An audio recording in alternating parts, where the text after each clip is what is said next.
ကဲဒီကရိုက်တင်ပေးမဲ့ကျွေးစီကတော့ပရိုတိုတိုင်နဲ့တင်ပေးမှာတော့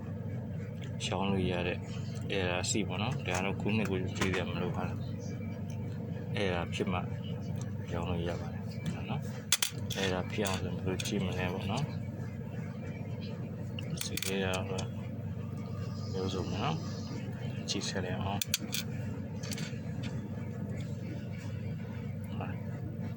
မန်တပတ်စီပဲနော်သူ့ original ပဲဟာထုတ်လို့မမှန်နေဖြစ်လာတဲ့ error စီဟာနော်ဒီလို error ဆိုရင်သူကရောင်းလို့ရတယ်အဲနောက်ဖြစ်မှာဟာနော်ဒါ25စတန်ပြကြည့်လိုက်မယ်ဟာနော်ဒီလို error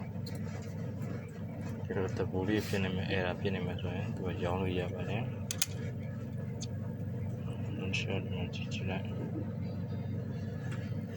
ဒါလူလောက်ထားတော့နော်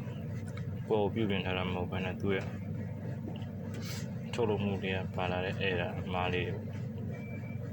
နော်ဒီလိုအဲ့ဒါလေးဖြစ်နေတယ်ကြောင်းလို့ရတယ်ဟောဒီဆိုရင်မရှင်းတစ်ချက်ကြည့်ပါနော်ဒီ server စီကိုကြည့်မယ်ဟာနော် server စီဆိုရင်တော့ခုနှစ်ကိုမကြည့်ပါနဲ့နော်နောက်က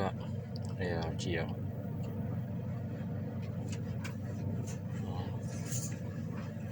ဒီဖြစ်နေမှာနော်အဲ့ဒါအဲ့ဒါဆိုတော့ရောင်းပြရမယ်ဒီခုနှစ်ကိုကြည့်ရမလို့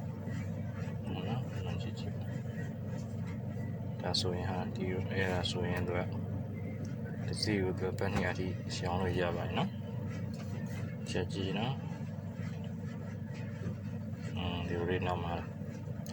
တပူလေးပါနေမှာအဲ့ဒါလေးဖြစ်မှာဆိုရင်တော့ရောင်းလို့ရပါနော်ခုနှစ်ကိုကြည့်ရမလို့ပါလေ